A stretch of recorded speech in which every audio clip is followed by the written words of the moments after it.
I'm Pat Doris. Welcome to The Story.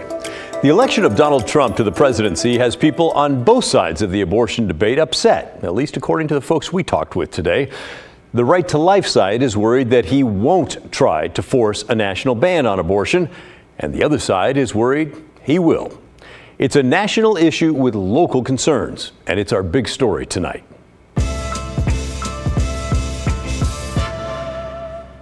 As you might expect, local healthcare providers, especially those who provide abortion services, are most concerned. Along with Governor Tina Kotek, they are bracing for what abortion access could look like under a second Trump presidency. Blair Best has our story. This is the Magnolia Room. Again, you can see these just look like regular gynecology offices. Inside the Lilith Clinic in downtown Portland, we really work to make our patients feel as comfortable and supported and cared for as they can be. Women come from all over to receive abortion care. There's a lot of fear and uncertainty, which is, I know, how a lot of people are feeling. Grayson Dempsey and the rest of the clinic staff, like Shanna Krogh, doing what we can to see our patients and to continue seeing folks and doing the best we can to take care of them, are bracing for how a second Trump presidency could impact abortion access. Trump was behind overturning Roe v. Wade in 2022, reversing nearly half a century of constitutional protections for abortion and leaving it up to states to make their own rules, instead of implementing a federal abortion ban, something Trump has said throughout much of his campaign won't change. Even if Trump is saying, don't worry, I'm not going to attack abortion, I'm not going to sign a ban, he is surrounded by people and advisors who feel strongly about outlawing abortion care. So I have no faith that we haven't seen the worst come, and we are just really trying to brace ourselves. Same goes for those at Oregon Right to Life, who say Trump's stance on abortion has wavered. It doesn't look really likely that it's going to be a pro-life administration the same as it was the first time around. 41 states currently have some form of an abortion ban, leaving women to travel to states like Oregon instead. Well, I think it's tragedy because, our organization, our mission is to restore the right to life. Oregon is currently the only state that doesn't have any additional legislative restrictions on abortion care. Meaning there is no time limit in Oregon on when someone can get an abortion. According to data from the Guttmacher Institute, there were nearly 12,000 clinician-provided abortions in Oregon last year. More than 1,200 were out-of-state patients. That's a nearly 55% increase from 2020. It's an unsustainable model of healthcare. We now have a country where half of the states, about roughly half of our states can provide care, and in roughly half of our states it's criminalized, which is very confusing and truly unsustainable, I think, for going forward. This week, Governor Tina Kotek made sure Oregon has enough FDA-approved medication for abortions and miscarriages to last another Trump presidency. Look, we don't know what's coming. There's a lot of rhetoric. We got to see what's actually being proposed.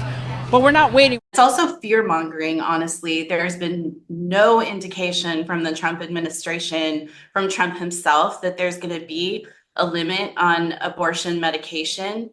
And so I honestly don't know what she's up to. Here in Oregon, we know how to stand up for full access to reproductive health care. Blair joins me now. Blair, let's talk about that increase in the number of out-of-state patients coming to Oregon to get abortions. Where are they coming from? So, Pat, again, there were about 1,200 out-of-state patients coming to Oregon, more than half, so nearly 700 came from across the Columbia from Washington, which does not have an abortion ban. The next highest was 400 women coming from Idaho, which does have abortion restrictions. And if we look big picture here, across the country, more than 170,000 people traveled out of their home state last year to get an abortion. That's according to the Guttmacher Institute. And due to state abortion bans, many people are traveling more than 200 miles to find care. Getting an abortion should be just as simple as getting any sort of routine medical care. But if you live in a state where all of a sudden the need for an abortion means that you need to travel, you need to leave your family, you need to find childcare, you can't tell anybody, you're worried about prosecution, you're in a state where you've been told that you could potentially go to jail, you're going to a doctor who says, I can't give you any information about where to go or who to see, you are traveling outside of your insurance network. So you're potentially looking at paying cash. You're coming to a city that may be unfamiliar. You are potentially bringing a support person, but potentially not. You're navigating a new place. I mean, all the things that would come with all of those circumstances really create stress and trauma around what should often be routine medical care. All right, Blair, so when we're talking about that number, though, of 1,200 people coming to Oregon, it sounds like really it's just the 400 coming from Idaho, and I'm sure it's very disruptive for their lives, but all those other people are traveling down from Washington. So what do the pro-life Oregonians think about this? So, Pat, they see this as a tragedy, and those at Oregon Right to Life are continuing to work on local pro-life policies at the same time that independent abortion clinics look to up their staffing to meet this demand from out-of-state patients. Pat? All right. Thank you, Blair. Appreciate it. Now to a question that I'll bet you've never heard asked on a news show before. How long does it take to eat lunch for you? Is it as long as you're not rushing to scarf it down, maybe 15 to 20 minutes? For me, it's like 3 minutes. But hopefully it's longer. Now, think about kids in school. You'd think they'd get about that much time to eat their lunches, right? 15, 20 minutes? You'd be wrong. Chris Ingalls joins us with a story on the school lunch crunch, the shrinking lunch periods in many Washington schools. At this Everett home, the school day is over. And an after-school routine begins for mom, Amber Ortega. You already have a snack? It's not homework or TV time. Every day after school, she needs to feed her hungry kids. How was lunch? I had to eat my pizza really fast at school. Sixth grader Rose, who is 11, But I'm mostly used to it. and her 8-year-old sister, Mabel. You only had time to eat your sandwich? What else did you have that you wanted to eat? Applesauce. Don't have time to finish their lunches at school, according to mom. When my kids come home and complain about not being able to finish their lunch, it usually always just boils down to not having enough time. It isn't just one family. On an Everett School's Facebook page, parents called the short lunch hours ridiculous, frustrating, and chaos and bananas. Do you get enough time to eat your lunch? Not really. I usually get like 5, 6, or 10 minutes. Mabel has to stand in line, eat her food, and clean up during a 20-minute lunch period. Experts say that's not long enough. And what our research shows is that when kids have 20-minute lunch periods, they eat significantly less of their lunch on average compared with kids that have longer lunch periods. Dr. Juliana Cohen is a nutrition researcher and Harvard professor who studies school lunch times.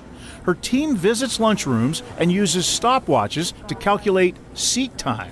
They're there measuring how much time do kids actually have to eat their lunch. When kids have longer lunch periods, they go back to the classroom more refreshed and more able to learn. I have a stopwatch here, Rose. I gave this to you a couple weeks ago. And what did you do with it? Once I sat down at lunch at school, I would start the stopwatch. With that stopwatch ticking, Rose measured her seat time at Evergreen Middle School, where the lunch period for her 6th grade class is only 15 minutes long. And then stop it whenever a teacher said 2-minute warning for cleaning up. So it would show how long I got to sit and eat lunch. What was the shortest time you had to eat lunch? I think that might have been 8 minutes and 21 seconds. 8 minutes and 21 seconds to eat lunch? Was that long enough? No. Over 2 weeks, Rose's seat time at lunch averaged 10 minutes and 22 seconds a day. I was a little bit surprised of how short it was. We'd be welcome to hire her as part of our research team. Sounds like she's an expert as well. Do you want mashed potatoes and gravy? Dr. Cohen encourages schools to push their seat time to a minimum of 25 minutes, which usually means a 30-minute lunch period. But we uncovered how rare that is. The King 5 investigators surveyed 31 school districts in western Washington. Schools, even in the same district, have varying lengths of lunchtime. We recorded the shortest. Schools in 5 districts have at least 25 to 30-minute lunches. 5 other school districts, including Kent and Tacoma, didn't respond to our repeated requests. 19 school districts have lunches as short as 20 minutes, mostly in elementary schools. And Stanwood, Camano, and Everett have the shortest, only 15-minute lunches in some schools. Our sixth grade class here at Gateway this year is bigger than it has been. Matt Bennett is principal at Gateway Middle in Everett, where the sixth grade class is so large, the lunch period is split into two 15-minute sessions. So half the students will have free time while half the students eat, and then they switch. Do you think kids have enough time to eat in your school? I do. We still manage to get through all of our students, and they have ample time to buy their food and eat their food before that free time. How do you respond to that? Especially with 20-minute lunch periods, those kids at the end of the lunch line, we often see they have 5 minutes or less to eat lunch. You're welcome. Administrators in some districts admit to us they're now having a harder time scheduling lunches, especially in elementary schools, where a new state rule requires 30 minutes of recess a day. Lunch is the one period administrators can bend to fit schedules. There's always food getting thrown away and wasted. There's one other thing that Rose tracked for us: the food that kids didn't have time to eat. Things like strawberries, grapes, apple slices. I would mostly see a lot of fruits or vegetables. Mostly the things that people won't want to eat as much. All the nutritious food got thrown out. Yeah. Yeah. That means carefully designed and costly healthy school lunch programs are getting trashed. By the way, Dr. Cohen, who you heard from there, says that's exactly what her research shows as well. Kids eat the pizza, of course, but then toss the green beans if they don't have time to clear their plates. Washington State Office of Public Instruction knows this is a problem and is proposing a minimum lunchtime requirement, but they do expect pushback from the districts. And if you're thinking that a little time can be trimmed from some of the classes to make lunches longer, well, you should consider this. Schools are harshly graded on test scores. What if you cut 5 minutes of math a day and then the math scores drop? Dr. Cohen argues longer lunches make better learners, but administrators can be hard to convince. Coming up next on The Story, we're taking you out to the mouth of the Columbia River to look at how the bomb cyclone weather system is churning up the seas, affecting commerce in and out of the Northwest. The area is named the Graveyard of the Pacific for a reason. Today, caught up with one of the few bar pilots tasked with navigating massive ships through those angry seas. That's coming up next when The Story returns.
Chief Meteorologist Matt Zafino is back with us tonight because we can never get enough of him. He's going to talk about the bomb cyclone way out in the Pacific.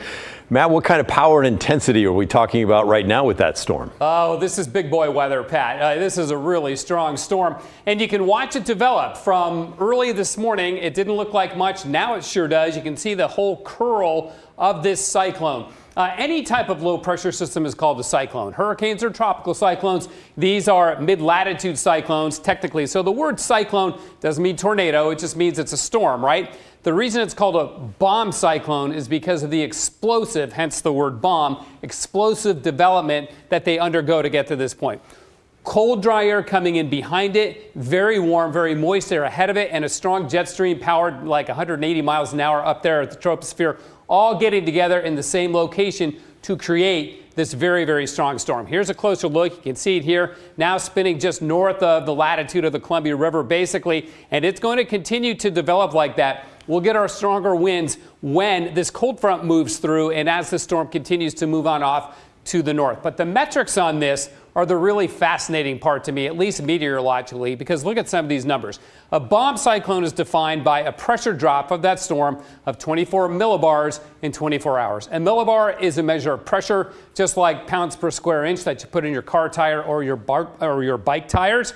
So we measure in millibars. Now, 24 millibars in 24 hours is a lot. This one dropped that much in 3 hours today, Pat. Really remarkable. 50 millibars in 14 hours. And this may end up being a record low pressure for the Northeast Pacific. That was set back on October 24th, just a few years ago, 2021, when it dropped to 943. We already know this one's below 950, Pat, so we may be headed into record territory with this bomb cyclone. Well, it's fascinating. And I know that there's some weather buoys that are out off the coast, maybe near the bar in the Columbia River. Oh, there's an example of one.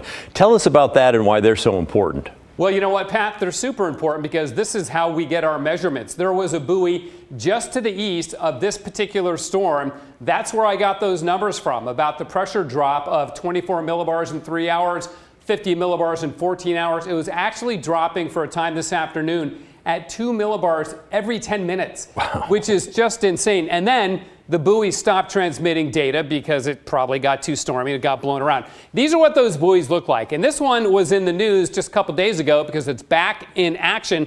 The buoy number is 46029. This is what they look like. So if you're thinking buoy, oh, it's like your average traffic cone. No, these are giant. This is about 10 feet across. The measurements are about 10 feet high. So these are big buoys. And you see these bars here? That's actually called a seal cage to keep seals and sea lions from hauling out and, hanging out on the buoy and making it, inoperable, which is what can happen there. So these are big buoys. There's the wind anemometer, about 10 feet in elevation above the ocean. And there are all the metrics on that. And this is what the data looks like. We get all kinds of great stuff. Wind direction, wind speed, that's wave height, that's the period of the wave, the average period of the wave, pressure, the pressure drop, average water temperature. So they're really, really valuable. And this isn't the only one, of course. All of these numbers here are from buoys that are offshore. See, they're getting 26-foot swells off the southern Oregon coast, 23-footers farther offshore. So they're very important here on the West Coast especially, and on the East Coast with hurricanes, to let us know what's going on out there. Interesting. And it's super important for the people working out on the ocean, like the Columbia River bar pilots, or the Columbia bar pilots, not the river folks. Earlier today, I had a chance to ring up one of those folks, Captain Dan Jordan. He's a longtime member of the Columbia bar pilots, and I wanted to ask him what it's like when those waves get so big. For the people at home, could you explain what it's like when the waves get 20 feet, 30 feet, whatever, and the wind starts blowing out there? Yeah, it gets pretty wild. Yeah, just think about it. If a 20-foot wave is a 2-story house, and they say maybe a 15-second period, so that's a 2-story house coming at you every 15 seconds. So we make sure that there's nobody outside the ship, nobody on deck, because they could get seriously injured by the waves breaking over the top of the ship. Slows us down quite a bit, pushing into those kind of waves, and as far as getting on and off could be a challenge. We're mostly using a helicopter in those kind of conditions. That's pretty cool. Now, that video was from the bar pilots, and it was when the weather was actually a lot calmer than what's happening out there right now. Right, Matt? Absolutely, Pat. And yeah, so much respect for the work that they do. I mean, they're athletes. They have to be able to handle that kind of motion. And I loved how he put it, a two-story house coming at you every 15 seconds. So they rely on this data as well so that they know what they're going to be facing, especially with the buoys farther offshore. It's just incredibly important to commerce here in the Northwest, and the Coast Guard uses those as well to help let them decide when to close the Columbia River Bar or some of the other river bars along the Oregon coast. So it's super important data. And we saw that boat that the video was taken from as it was next to the big ship. And you and I have both been on that thing, and that is an amazing piece of equipment. It is unbelievable. Those things can turn on a dime. And the bar pilot captain that I talked to a couple years ago, he said when it's even worse when they're on the helicopter sometimes, because think about that.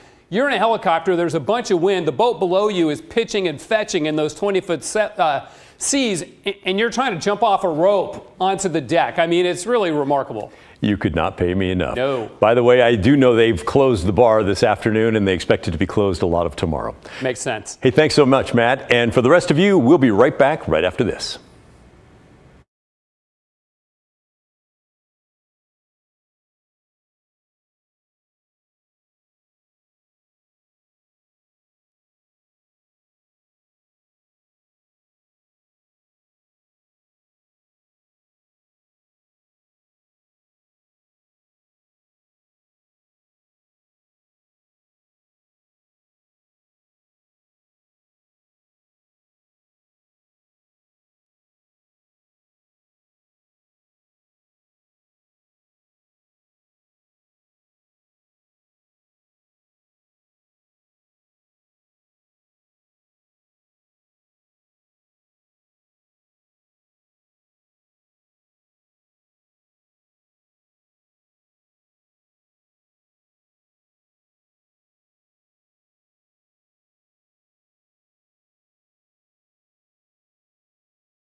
I've run 11 marathons, including one last month, but I have never put in the kind of effort that loyal story viewer Veronica Gaston has to prepare for her marathon. She's training now for her very first one. But wait till you see just how hard she's working to get ready. Tim Gordon has our story. Decked out in her favorite Nikes, she's on a mission. Veronica Gaston is 55 years old, training for her first marathon. I can walk up to 4.5 miles an hour when I get a good pace going. You ever get tired? Sometimes. She uses a walker to walk her miles. It's a big improvement from before. I I couldn't even walk 10 steps 4.5 years ago. At my peak, I was 325 pounds, and I'm down to 115, so that's 210 pounds gone. Health problems, from back injuries to a blood cancer she continues to deal with today, make what she's doing that much more amazing. After 4.5 years, I'm standing tall, walking, and so very happy. And so I thought, I need to challenge myself. A couple of years ago, we profiled Veronica as she walked along the waterfront. At the time, she was collecting cans and bottles to raise money for relief efforts for Ukrainian refugees. Her latest challenge is the Honolulu Marathon, December 8th. She says it's the only U.S. marathon that keeps the clock running until everyone's across the finish line. If I can walk with this mnemonic walker long distances, I'm going to do it. Perseverance is a big part of this Grand Ronde tribal elder. Adopted at age 5, reunited with her birth mother 5 years ago, with all kinds of challenges in between, including a decade of homelessness.